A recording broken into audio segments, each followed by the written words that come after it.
the most difficult part of any long-running story is nailing the ending. How many times have we seen manga, anime, TV shows, and film series that captivate us for years, only to fall flat at the end? Often, it's considered a huge win if a series even just manages to have a semi-decent ending that doesn't f*** the story up. That's how low the bar is. But that's not the way that it should be, is it? Endings are the most important part of any story by far, as that is where all of the themes, ideas, plot threads, and character storylines are meant to finally come together.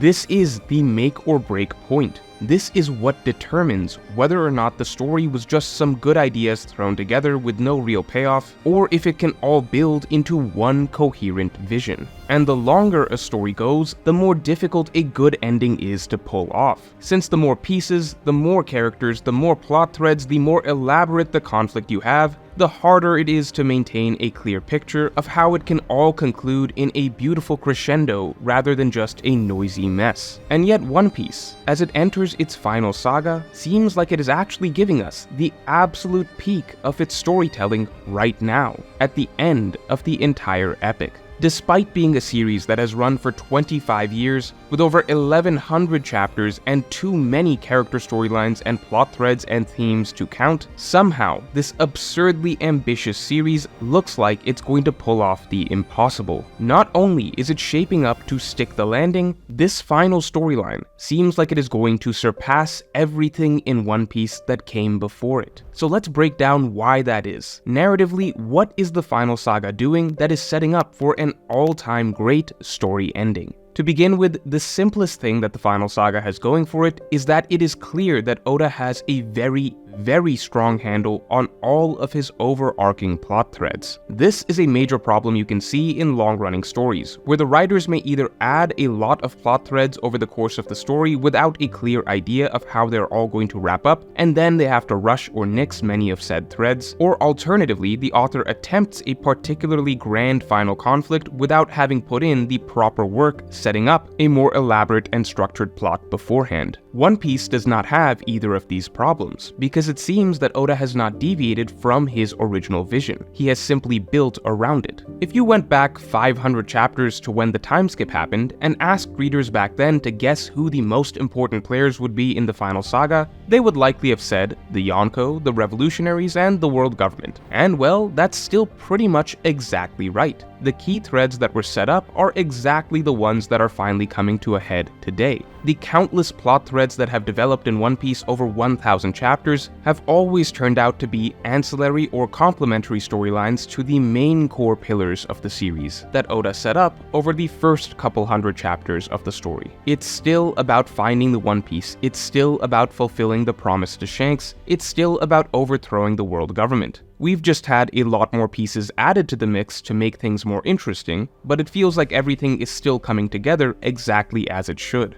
Oda clearly has major plans for Shanks, he clearly has major plans for Blackbeard, he clearly has major plans for Dragon and the Revolutionaries, he clearly has major plans for the Marines, and even the few aspects of the story that didn't quite seem like they neatly fit in anywhere have actually been elegantly tied into the fold as well, such as combining Mihawk, Buggy, and Crocodile into Cross Guild to complete the Four Emperors. And this brings us to a far more impressive aspect of what Oda has done, which is that it's not just plot threads that he clearly has a final vision for, but it's the characters and their actual arcs as well. Now, Oda has always been great with fleshing out side characters. Any given island the Straw Hats go to, we can expect a plethora of new side characters that shape the narrative, with their own character arcs, storylines, and so on. However, interestingly, many of the most beloved side characters in the story are actually the ones that aren't bound to any singular arc storyline. I'm talking about the long-running figures that pop up throughout the series. And these types of characters have actually had comparatively limited development for the majority of the story. For a lot of them, we really just knew their iconic character traits and personalities. For example, Kizaru was a very popular character for a long time just because he was a trolly admiral with a really cool ability. Mihawk is this cold, badass swordsman who wanders the seas and does whatever he wants, but it's not like these were deeply fleshed out characters. And yet these side characters are the ones we actually wanted storylines for. Don't get me wrong, while it was truly great to learn about these 9 random scabbards who are all totally interesting and captivating figures of the Wano storyline, the side characters in One Piece that readers actually find the most interesting, the Shichibukai, the revolutionaries, the most prominent marines, and so on, these are also the characters that Oda has largely kept very obscure so far. And it turns out it's because he actually has had phenomenal character storylines and development planned for all of these beloved and anticipated side characters for so long. He was just saving it all for the final saga. I cannot stress how incredible it is that in the span of just the Egghead Island arc so far, we have had huge strides in development for countless already iconic One Piece characters. Garp, Aokiji, Koby, Kuma, Bonnie, Kizaru, Sentomaru, hell even Buggy. They are all getting their most powerful, most meaningful development now at the climax of the story. And the way all of their moments of growth are coming out fit perfectly into the narrative. Kuma's story fits into Bonnie's story, which seemingly fits into Kizaru's and Sentomaru's stories, as though all of them were planned together all along from the start. And at the same time, we're getting the trifecta of Garp, Aokiji, and Koby on Hachinosu. 3 generations of Marines being used to showcase the conflicting paths to a true, just future, which in itself adds so much more depth to the meaning of what the Marines represent in One Piece and the philosophy of what a better world will need to bring. And of course, Buggy's surprising huge leap as a character turned out to be the linchpin in bringing this final conflict between the 4 pirate empires together. We are barely 40 chapters into the final saga, and we are sweeping through all of our favorite side characters who we have been waiting and wanting to see more of. And Oda has been knocking it out of the park with each one of them, down to the most minor of players, all of them contributing to building the themes and narrative of this grand conclusion to the story. It's as though what Oda wanted to do with each of them and the role that they were each meant to play in both the plot and themes of the final saga was always in his mind from their conception. This is how every good story should treat its characters, of course, but to do it on this scale, with a cast of characters this vast and varied, is just absurdly impressive. And if you're enjoying this video so far, make sure to subscribe for more videos like this every week. And make sure to get your One Piece inspired clothing today in the Morge store. We have hoodies, sweatshirts, and t-shirts. And get your one-of-a-kind puzzle of all major One Piece characters. Link in the description below.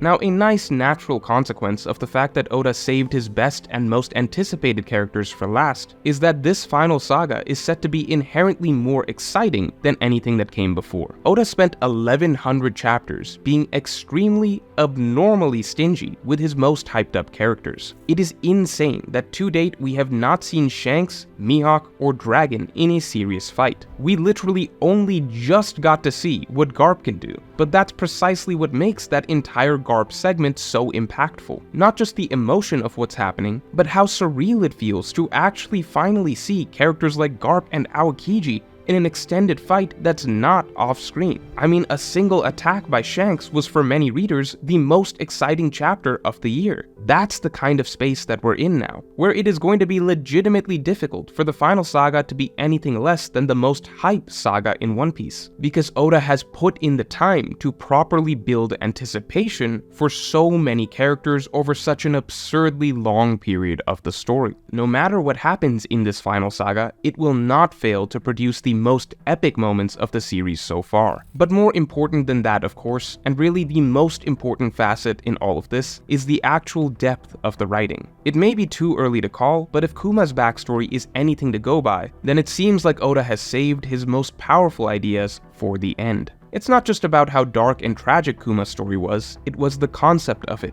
taking us through every beat of a man's life from start to finish to truly illustrate the meaning of self-sacrifice. And the execution of it, the artistry behind how Oda framed each step of Kuma's journey, the visual symbolism, the language he used throughout it, all of it speaks to an evolution in One Piece's writing. For a writer like Oda, who was already the king of flashbacks, this was his magnum opus. This flashback has, by by most standards, a more sophisticated and mature literary approach than anything that Oda has done before. This is what you want to see in the conclusion to any story. Not just seeing the story match its previous highs, but showing us something deeper, something more profound than anything that came before it. And sure, it's 100% possible that the Kuma flashback was the best that it gets, and that we're not going to see something like this again in the final saga. But at the same time, I see so many other stories that have been equally built up as Kuma's that Oda has yet to explore. Stories with just as much potential to break new ground in what we can expect in One Piece. And even beyond that, it seems as though Oda's approach in the final saga is to go further than he has before, to be bolder and more dramatic than he has been before. Even just his approach to setting stakes has taken a dramatic turn, with him now actually killing off characters with far greater regularity. I definitely feel that this final saga has all the makings to be the most powerfully written storyline we've ever had in One Piece. To be honest, there are only two question marks I still have for this final saga.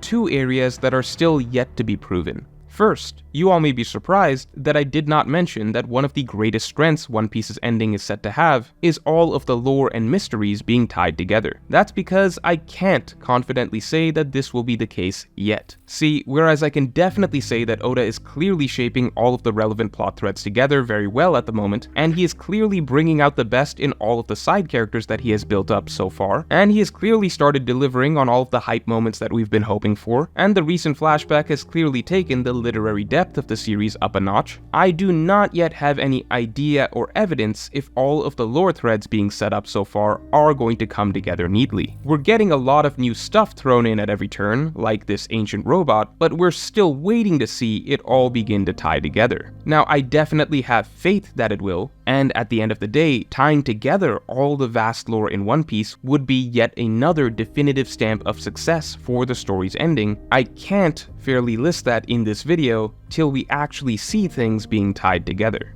And the other final missing piece that is absolutely necessary, from my perspective at least, in order for One Piece's ending to truly stick the landing, is for the main characters' storylines to come together. One Piece, at its core, was always built around the Straw Hat Pirates. Somewhere along the way, it feels as though we began to lose that North Star. The Straw Hats still get their fights and their moments every few arcs or so, but so many post-time skip arcs have had them play the role of minor characters for the majority of the arc, to instead focus on swaths of side characters for the bulk of the plot. And as I said, while I am loving the focus on so many fan-favorite long-running side characters in this final saga, they cannot be the ultimate focus. Now we are approaching the time for the most important characters of the story, the actual protagonists, to have their stories come full circle, for their arcs, and hopefully to some degree at least some of their dreams, to become pivotal centerpieces of the narrative. Egghead so far has not done much to give love to the Straw Hats, but maybe this arc just wasn't the one. We still have several arcs to go, and I do believe that if Oda had so many great closing storylines planned for characters like Koby and Aokiji and even Buggy,